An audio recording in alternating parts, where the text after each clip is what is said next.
Hello again, everyone. Jill and I have just returned from 3 or 4 days in Clarence, and so we've taken advantage of another opportunity to have a little break and get away from Johannesburg. And we certainly have been in Clarence surrounded by incredible beauty and been reminded of what a wonderful, beautiful country we live in. So we're really grateful for that. It is always so refreshing, and that probably is our last little holiday away from Johannesburg this year. And of course, we have no idea what is in store for us next year, but we assume better things. I hope that you're well. I don't know about you, but I like to get things done. I like to have things sorted. Once I have decided that something needs to be done or something needs to happen, then I want action now. Of course, there are some things that have to be done or that ought to be done, but I don't really enjoy them, and then I might procrastinate. If something requires too much effort or if it is boring, then I don't have the same sense of urgency about doing whatever it is. Partly, I suppose, I like to have the illusion of having control. If I can complete something, if I can make something happen, bring something to fruition, then there's a great sense of satisfaction. I might feel that things are under control to some extent. And if things are ordered outwardly, then I might not be so aware of or concerned about any chaos that there might be inside of me. It's much easier to focus on things around me than it is to focus on things within me. But in some ways, I have to admit that I am impetuous. Sometimes I'm rash, and I am impatient. As soon as I've accomplished something and brought whatever it is to completion, then for a time I'm happy, and then something else grabs my attention, or I start to think about another project. I look around and think of what is not yet perfect, what needs attention, what should happen. To have to wait and let things unfold gradually is frustrating.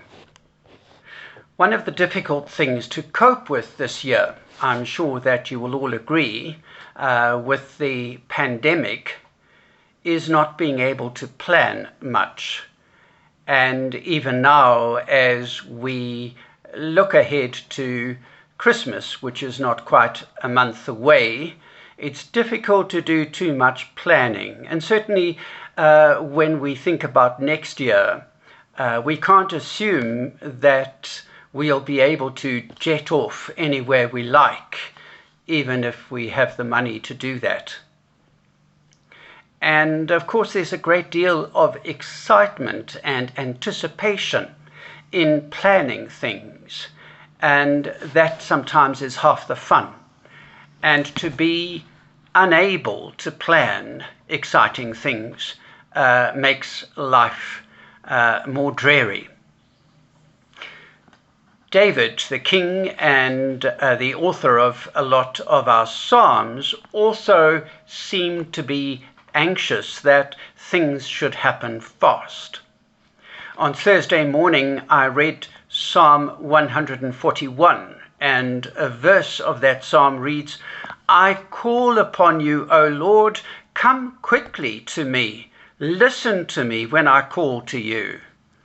And there's a kind of frustration, certainly an urgency in the voice of the psalmist, wanting, expecting God to be quick in his response.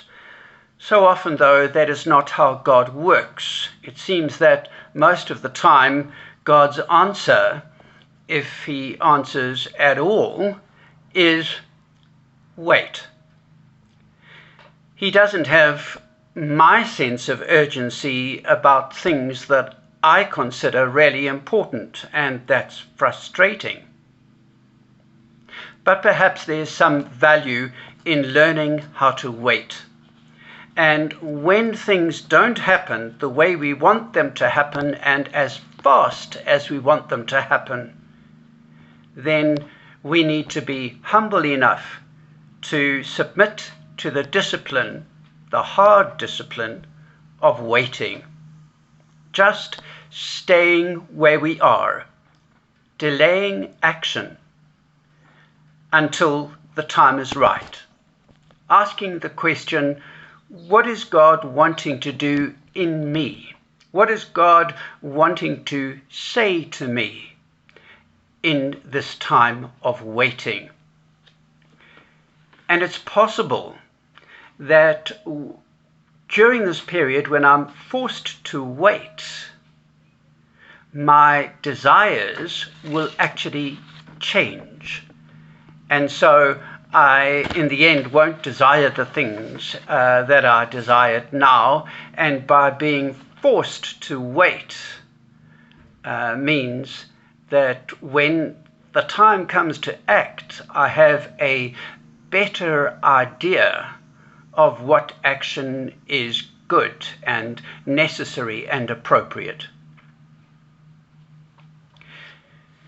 In a lot of what I'm sharing with you today, I am quoting from Ronald Rolheiser from various articles that he has written.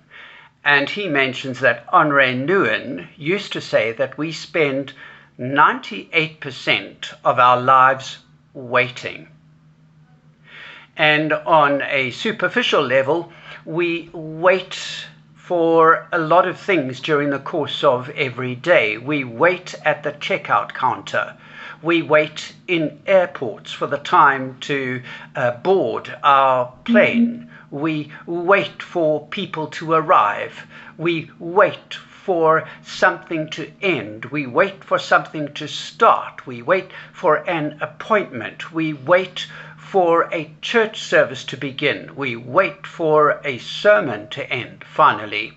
We wait for dinner time. We wait for an appropriate time to have a glass of wine. We wait for a gathering of family and friends. We wait for Christmas and the celebrations. We wait to get over a cold.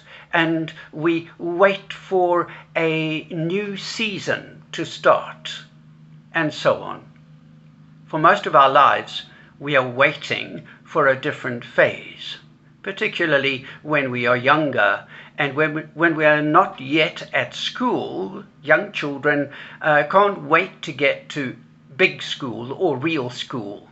And when we are at school, we might long for the end of school, certainly long for the school holidays, and we might long to study and to qualify for something after our secondary school studies. And we might then long to be qualified and then look ahead to being employed and earning, hopefully, some good money. And we long to find a partner, and we might long to have children. And then we want to pay off the bond. And then we look ahead to retirement. And so it goes on. Now, we are waiting for a COVID vaccine to be available, and hopefully, they say, by about May next year, we might have it. And then life might return to some degree of normality. But a lot of life consists of waiting. Young children are especially impatient. They want the holidays to come. They want Christmas to come. They want another treat. And nothing keeps children contented for long. And when they are young, they think there is something magical about being older, and so they can't wait to get older, and they can't wait to be independent, and they can't wait to be considered grown up. Carl Jung said that life is a journey between the paradise of the womb, on one hand, when we are completely secure and safe and well provided for, well nourished in every way, and the paradise of heaven, the paradise of the womb and the paradise of heaven. The idea of being on a pilgrimage here on earth is a common one, particularly amongst spiritual writers. And if this is true, if we're on a journey, on a pilgrimage, then it's understandable that we are looking ahead towards the destination. But it is true too that it is the journey that is so important, because we spend most of our lives on the journey. And it's so important when we're on this journey to be experiencing and to be discovering and to be meeting people and to be adapting to situations and to be changing. All of these things are what are of critical importance as we move on in our journey. And of course, the end of the journey is the end of this life as we know it, and hopefully the gateway to another life beyond, or a continuation of this life in much greater fullness.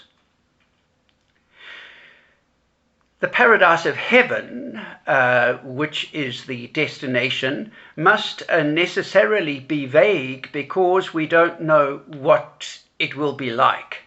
And that's why some spiritual writers stress how important it is not to be focused on heaven later at the end of our lives, but to be focused on heaven here and heaven now in the present, and in a sense to do our best to try to create heaven for ourselves and for other people as much as we are able. Carlo Carretto spent many years living alone in the desert, the Saharan desert. And in his book, Letters from the Desert, he asks, what is God trying to say to us in our busy lives? And his answer is, God is wanting to say to us, be patient, learn to wait for each other, for love, for happiness, for God. We have to wait properly for things. Annie Dillard tells a story about watching a butterfly trying to break out of a cocoon. And she was fascinated by the process. And after a while found that it was taking too long, so she decided to speed things up a bit. She took a candle and heated the cocoon, and it did speed the process up. The butterfly emerged from the cocoon, but because the process had been quickened, the butterfly was born with wings that were not fully developed, and so it was unable to fly. Some things can't be rushed. The natural process needs to be left to take its course. Some of us find waiting difficult and frustrating. We want to, like the builder's advert says, get things done. We want what we are looking forward to happen. We are impatient and restless and anxious until we have what it is that we are waiting for. until our plans are fulfilled finally. We are living in a time when instant gratification holds sway. But it's in the waiting that important things happen. Preparation and planning are crucial. Rushing into things might mean having to put up afterwards with what is inferior. A full pregnancy normally consists of 9 months in the womb. 9 months while we wait and prepare and are expectant, and whilst body and mind adjust to the reality, and the child is being fully formed within the womb until it is time for it to be born. There is a right time for that birth to take place. We have to have proper reverence and respect for the process. And if Christ is to be fully formed in us, then it is a process that takes lots of time and lots of patience. The spiritual life requires patience.